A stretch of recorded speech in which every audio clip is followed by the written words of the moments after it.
गेल्या काही दिवसात महाराष्ट्रात सेलिब्रिटींवर होणारे हल्ले आणि हत्या हा अत्यंत गंभीर विषय झालाय। सलमान खानच्या घरावर बिश्नोई गँगने केलेला गोळीबार, त्यानंतर बिश्नोई गँगने बाबा सिद्दीकींची केलेली हत्या यामुळे संपूर्ण देशभरात खळबळ उडाली होती। त्यानंतर आता देखील एक धक्कादायक घटना समोर आली आहे। बॉलिवूड अभिनेता आणि पतौडी घराण्याचा नवाब सैफ अली खानवर त्याच्या राहत्या घरी एका अज्ञात व्यक्तीने चाकूने 6 वार केल्याची खळबळजनक घटना घडली आहे। मुंबईतील वांद्रे परिसरातल्या फॉर्च्यून हाइट्स या बिल्डिंगच्या 12व्या मजल्यावर राहणाऱ्या सैफ अली खानच्या घरात घुसून या व्यक्तीने हल्ला केल्याची प्राथमिक माहिती समोर आली आहे। या हल्ल्यात सैफ अली खानला मानेजवळ आणि मणक्याला दुखापत झाल्याची माहिती मिळते। सध्या त्याची प्रकृती स्थिर असून पोलीस या प्रकरणाचा तपास करतायत। पण सैफ अली खानवर हल्ला कोणी केला, हा हल्ला नेमका का आणि कसा झाला, या संपूर्ण प्रकरणाची माहिती या व्हिडिओमधून जाणून घेऊयात। नमस्कार, मी शार्दूल आणि तुम्ही बघताय बोल भिडू। सगळ्यात आधी नेमकं काय घडलं ते बघूयात। बॉलिवूड अभिनेता सैफ अली खान हा मुंबईच्या वांद्रे पश्चिम इथे असलेल्या फॉर्च्यून हाइट्स या उच्चभ्रू सोसायटीत राहतो। या बिल्डिंगच्या 12व्या मजल्यावर सैफ अली खानचं घर आहे। बुधवारी मध्यरात्री 2:30च्या सुमारास सैफच्या घरात एक अज्ञात व्यक्ती शिरला। तो सैफचा धाकटा मुलगा जहांगीरच्या खोलीत शिरला होता। या व्यक्तीला सगळ्यात आधी सैफच्या घरात काम करणारी मोलकरीण एमिलिया फिलिप्स उर्फ लीमामा हिनं पाहिलं आणि तिनं आरडाओरडा करायला सुरुवात केली। तेव्हा त्या व्यक्तीनं आपल्या हातातल्या धारदार चाकूने मोलकरणीवर वार केले। तेव्हा मोलकरणीच्या ओरडण्याचा आवाज ऐकून झोपलेल्या सैफला जाग आली आणि तो आपल्या खोलीच्या बाहेर येऊन जहांगीरच्या खोलीत गेला। मोलकरणीच्या हातातून रक्त येत असल्याचं त्याला दिसलं। तसंच अज्ञात व्यक्तीच्या हातात चाकू असल्याचं पाहून सैफ त्याच्या दिशेने धावून गेला। तेव्हा सैफ आणि त्या व्यक्तीमध्ये झटापट झाली। तेव्हा त्या व्यक्तीने आपल्या हातातल्या चाकूने सैफवर वार केले। सैफच्या गळा, पाठ, हात आणि डोक्यावर असे एकूण 6 वार करण्यात आले। यामुळे सैफ अली खान गंभीर जखमी झाला। त्यानंतर हा व्यक्ती सैफच्या घरातून पसार झाला। हा व्यक्ती सैफच्या घरात चोरी करण्याच्या हेतूने शिरल्याचं पोलिसांकडून सांगण्यात येत आहे। दरम्यान या हल्ल्यानंतर सैफ अली खानला तातडीने लीलावती रुग्णालयात दाखल करण्यात आलं। त्याच्यावर शस्त्रक्रियाही करण्यात आली।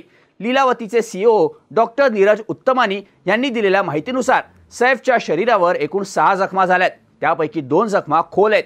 एक जखम त्याच्या मणक्याजवळ झाली आहे। त्यामुळेच त्याच्यावर तातडीने शस्त्रक्रिया करण्यात आली। Neurosurgeon Nitin Dange, cosmetic surgeon Leena Jain आणि भूलतज्ञ निशा गांधी यांच्याकडून त्याच्यावर शस्त्रक्रिया करण्यात आली। सैफ अली खानची शस्त्रक्रिया सुमारे 2.5 तास चालली। सध्या सैफला ओटीच्या रिकव्हरी रूममध्ये शिफ्ट करण्यात आलंय। सैफची प्रकृती स्थिर असल्याचं लीलावतीच्या डॉक्टरांकडून सांगण्यात येत आहे। दरम्यान हा हल्ला होताना सैफची पत्नी आणि अभिनेत्री करीना कपूर आणि घरातील इतर सदस्य कुठे होते याची माहिती अजून तरी मिळालेली नाही।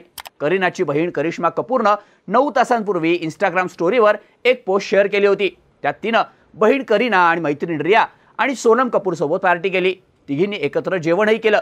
करीनानं बहीण करिश्माची ही पोस्ट तिच्या इन्स्टा अकाउंटवर रिशेअर केली होती।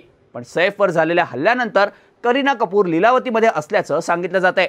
सैफ अली खानच्या टीमनं या प्रकरणाबाबत अधिकृत निवेदन जारी केलंय। सैफ अली खानच्या घरी चोरीचा प्रयत्न झाला। सध्या त्यांच्यावर रुग्णालयात शस्त्रक्रिया सुरू आहे। पोलीस चौकशी करतायत। आम्ही सदर प्रकरणाबाबत लवकरच सविस्तर माहिती देऊ, त्यामुळे चाहत्यांनी कृपया संयम राखावा असं सैफ अली खानच्या टीमकडून सांगण्यात आलंय। पण सैफवर झालेल्या या हल्ल्यानंतर आता वेगवेगळे सवाल उपस्थित केले जात आहेत। सैफ 12व्या मजल्यावर राहत असतानाही हा चोर एवढ्यावर कसा आला, सैफच्या घरात तो कसा शिरला याची चौकशी सध्या पोलिसांकडून केली जाते। सैफच्या फॉर्च्यून हाइट्स बिल्डिंगला हाय सिक्युरिटी आहे। इमारतीभोवती सुरक्षा रक्षकांचं जाळं कायमच तैनात असतं। इमारतीला 2 गेट आहेत। एक मोठं गेट 4 चाकी गाडी जाण्यासाठी आणि दुसरं एक लहान गेट व्यक्तींना ये-जा करण्यासाठी आहे।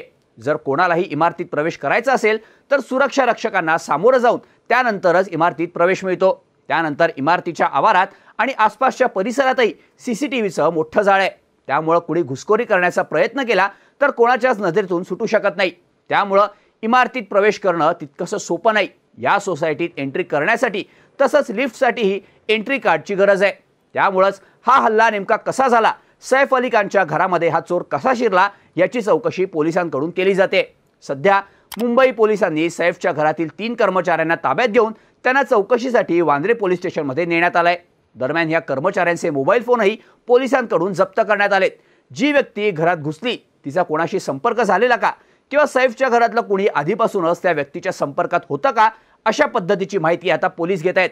सैफच्या घरात काम करणाऱ्या कर्मचाऱ्यांनीच या व्यक्तीला सैफच्या घरात शिरायला मदत केली का याचा सुद्धा पोलीस शोध घेत आहेत।